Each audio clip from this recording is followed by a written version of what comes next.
Hello and welcome back to Organic Gardening for Beginners, where my goal is to help you plant and grow your own beautiful and productive garden, no matter what your experience level is. In this podcast, I share my tips, my resources, and some inspiration to help you get started, to overcome those common barriers to gardening so that you can create a successful garden that fits your lifestyle and your budget and your time, because as we all know, we're all busy. Today's episode is meant to give you a plan, a to-do list to prevent any overwhelm or getting stuck with that question of where the heck do I start? In this episode, I'm going to share with you my top 10 super easy to grow vegetables, flowers, and herbs that you can get started this spring. Whether you are a brand new gardener or you have maybe a season or two behind you, these plants are all perfect for beginners and will do a lot to add some color to your life, some flavor to your cooking, and just overall beauty and health to your garden scene. And I've also got a couple tips on why I think you should include these and how you can use them to make the most of them. So by the end of the episode, you should have a plan to move forward. You should have a few or all that you decide you want to plant so that you can get started and not waste any time with analysis paralysis of what do I plant. Oh, and one last note. Almost all of these can be sown straight in the garden if you don't want to start seeds indoors and if you don't want to spend money buying seedlings from the nursery. There are one or two where I do recommend buying a seedling just to make it a little bit easier. But if you have the time and you want to, you can also start those ones from seed by yourself. All right, starting off this list are zinnias, one of my favorite flowers, super popular in the gardening world and in the cut flower world. They make excellent cut flowers, and they are one of the easiest flowers you can grow from seed. The seed itself is pretty large, so they're easy to handle, and they look like little arrowheads, but papery thin.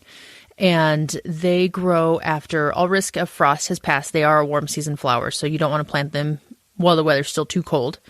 They come in pretty much every color you can think of, except for blue, but shades of purple, shades of pink, shades of white and cream.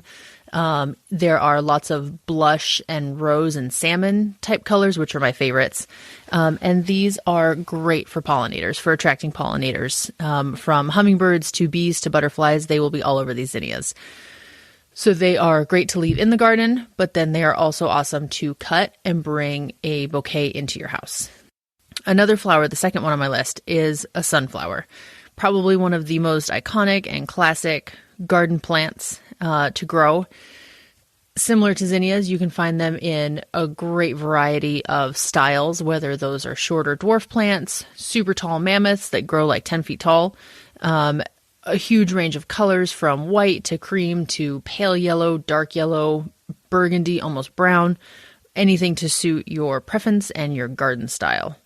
They are super fast growing, very low maintenance. Really, the only thing you have to pay attention to with sunflowers is that they get regular water so that they can grow strong enough that especially the taller varieties their stem can be strong enough to hold up the weight. Especially if you have summer windstorms, you want to make sure you have nice sturdy plants. They provide a super pop of color and add height to your garden as long, obviously, as you're not growing just the dwarf varieties.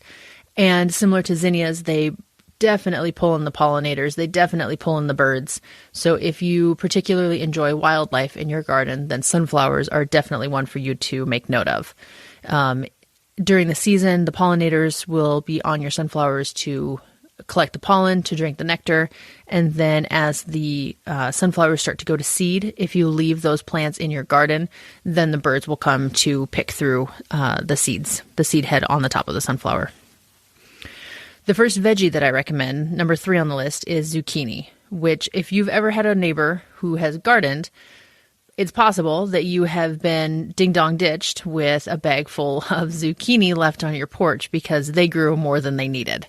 Zucchini is very well known for trying to take over your garden and just pumping out zucchini after zucchini to the point where you say, I don't need any more. I'm just going to dump them on the next person I see. They are super easy to grow. As with everything on this list. Their seeds are large. They look a lot like a pumpkin seed, And you can plant them directly in the garden, again, after all risk of frost has passed, because these are warm season crops. And they grow, excuse me, there are varieties you can get that are more compact and stay like a smaller bush. And then there are other varieties that start off as a bush, but then eventually start to trail out to the garden, producing more blossoms and more fruit as they vine out. So do give this one a little bit of space unless you specifically go with a compact variety. I'll have varieties recommended in the show notes, as well as links to some of my favorite seed companies, such as Baker Creek and Johnny's. Zucchini, I really like to grow it, not only because it's easy, but because it's just so diverse.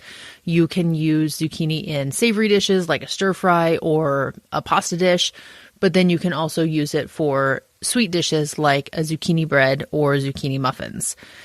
You can freeze them and use them for later, so for a super easy grower, they are also very versatile and well worth a spot in your garden. Next up on the list is kale, which we all know as our wonderful superfood, nutrient dense. I feel like a broken record, but again, easy to grow. You can grow these in containers, which is really nice. If you are not working in an in-ground bed or you don't have a raised bed, kale you can easily grow in a grow bag or something like a 5-gallon bucket from the hardware store. Again, you can start them from seed, directly in your bucket, in your pot, in your garden. You can start them indoors, as with everything on the list. You can start it indoors if you want to. They can sometimes fall victim to aphids. That's one thing I will say about kale. I have had better luck with some of the curly varieties, like a Russian red variety, as opposed to the super dark green. It's called dinosaur kale or lacinato kale. So if you know that you tend to have aphids in your garden, maybe from years past, then I would recommend using a curly leaf variety. For me personally, that's where I had fewer aphid issues as opposed to the darker kales.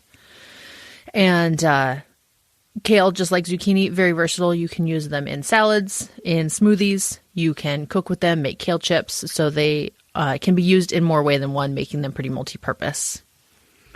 Next on the list is basil. Very fragrant, very flavorful, awesome to use fresh on pizzas, making pestos, in pasta dishes. These ones you can very easily find seedlings for, even outside of a nursery or a local hardware store. Grocery stores tend to have them. I know Trader Joe's always has their little pots of basil. And sometimes when I'm in a pinch and I need a plant right now, I've been known to get one from Trader Joe's and then just plant it into a larger pot once I get it home.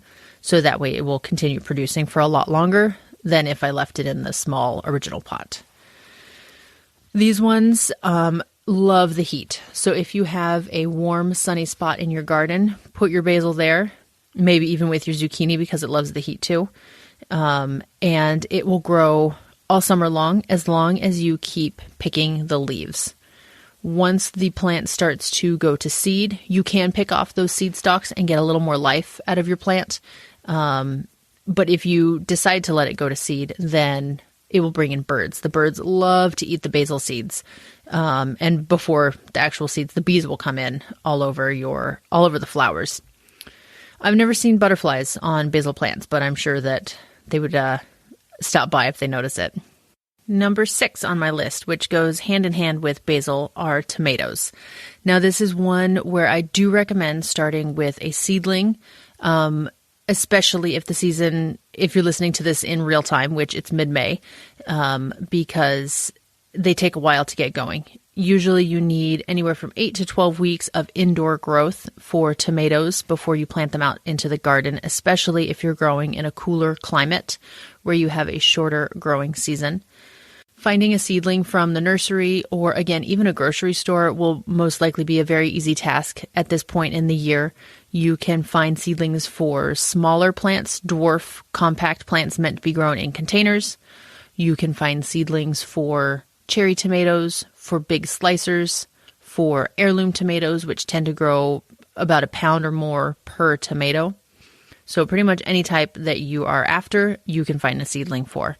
And then depending on how your tomato season growing depending on how your tomato growing season goes, there we go, maybe next year you decide to start them from seed on your own, and that will really open up the door to almost any type of tomato you could want to find, from flavor to color to growth habit to harvest period. Tomatoes come in a huge range, and every year it's so fun to try out new ones. So in any case, back to tomatoes. They will provide a very high yield, typically with the right care. And by that, I mean letting the non-compact varieties grow up a trellis. In particular, tomatoes will climb. They're technically a vine, actually. And so providing them with a very large tomato cage or a trellis will help get the best production and health out of your plants. And they are very multi-purpose. You can use them for cooking, fresh eating, use them in salads, use them in sauces. You can even throw them whole into the freezer and use them during winter if you don't want to can them or process them in another way. Next up on our list, we're going back to another flower, and this one is called nasturtium. And this is not as common of a garden flower, but it's one of my favorites because they are so easy to grow. Even my 3-year-old has planted seeds. They have kind of a almost lily pad shaped leaf. It's round, it's flat, pretty large. Some of them can be as big as the palm of your hand. And then the blooms themselves are these open, almost trumpet shaped flowers. The whole plant is edible. The roots, the leaves, the seeds, the flowers themselves, very attractive to pollinators. And they can help keep pests like aphids off of your more valuable crops. Say, for example, you're growing that kale that I mentioned, and that's like your prize plant that you have in the garden because you love kale.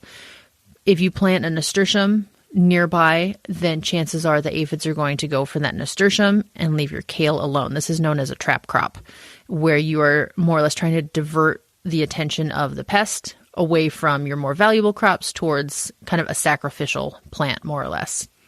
And nasturtiums come in all colors, red, cream, yellow, orange. Red and orange are the most common. I've got a couple of really dark red ones right now. They're called Bloody Mary, that are this really dark burgundy color. Pretty much everything you could want. Again, except blue. Blue is not a very common color in the flower world. There are some, of course. We'll get to that in a later episode. Next up are cucumbers. Cucumbers are a vine. Typically, again, I feel like I keep saying this, there are some compact varieties you can grow. There has been a lot of work by seed breeders to develop varieties that suit every gardener. So whether you're looking for very fast maturing, for very compact, for the highest yield, no matter the size of the plant, chances are you can find a variety, whether it's a vegetable or a flower. So in this case, cucumbers typically will climb. So they need a trellis or space to grow out along the ground.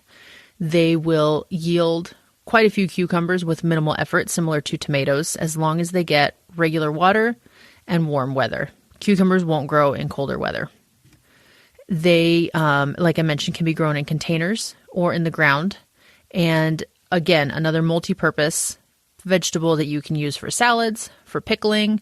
You can snack on them fresh. My kids raid the garden for cucumbers and tomatoes every summer to where I hardly get any unless I specifically set some aside, because they're just so delicious to snack on straight out of the garden.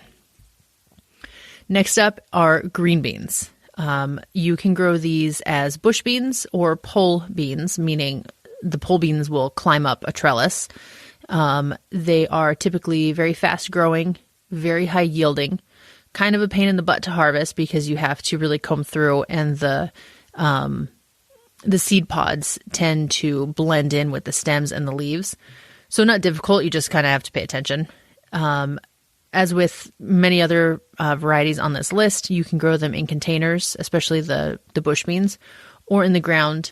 And they are multi-purpose to be used in soups, in stews, fresh eating, salads. You can roast them with, say, garlic and potatoes. Very delicious. And they, for me, in my experience, they tend to be very low maintenance. I have not noticed many pest or disease issues with green beans. Next up on the list are chives. And if you've never grown chives before, you may have had them if you've had anything like an herbed butter or something like a vinaigrette on your salad. Chives look a little bit like a clump of green onions, but they are smaller and narrower around, and they've got a slightly more, not subtle, but a gentler flavor. They're not as sharp as a green onion. Very fragrant, very flavorful, great in a lot of different cuisines. And this is another one where I would recommend starting with a seedling, just because they can take a little while to germinate and get going to be a big enough plant where you can be harvesting off of them, and they'll still grow back and produce more. Now, if it were earlier in the season, if it weren't already mid-May, where it's starting to warm up in a lot of places, I would have cilantro on this list. So if this is number 11, this is our little bonus recommendation here. If you are in a cooler climate, or you're listening to this in the future when it's fall or earlier in the spring next year, definitely put cilantro on your list. Very easy to grow from seed. They are in these they almost look like a peppercorn, large seeds that need darkness to germinate. And then once they do germinate, they grow very quickly. And I put them on everything. Salads, Indian dishes, Thai dishes, Mexican dishes. It doesn't matter. I put it on everything. I even eat it fresh out of the garden. And very low pest pressure. And then best of all, if you let them go to seed, similar to a basil, they pull in the flowers, pull in the bees, the ladybugs. Ladybugs love cilantro in my garden. I don't know why. And the butterflies. They've got these delicate little white flowers that the pollinators really seem to love. So there you go. There's your bonus, number 11. So that is all for today's episode. Just to recap, we've got our 10 easy to grow vegetables, flowers, and herbs. We are starting off with zinnias, then sunflowers, zucchini, kale, basil, tomatoes, nasturtium, cucumber, green beans, and chives. And then if it's cool enough, cilantro is your lucky number 11. All of these can be grown from seed directly in the garden, as long as you sow them out once the weather has warmed up, generally about 50 degrees or warmer at night, and with the exception of the tomatoes and the chives, where I do recommend starting with a seedling if you can find one at your local nursery or even at your local grocery store. If you're getting value out of the show, it would be awesome if you would hit that subscribe or follow button and join me next week, where we are talking about joy in the garden and some of my tips for creating the garden that brings you joy. Not something that we often talk about with gardening, but that is a huge part of being out in the garden for me, aside from just producing veggies, growing flowers, is just the happiness that it can bring you. So I have a few things to share with you on that. So I will see you next week. Bye.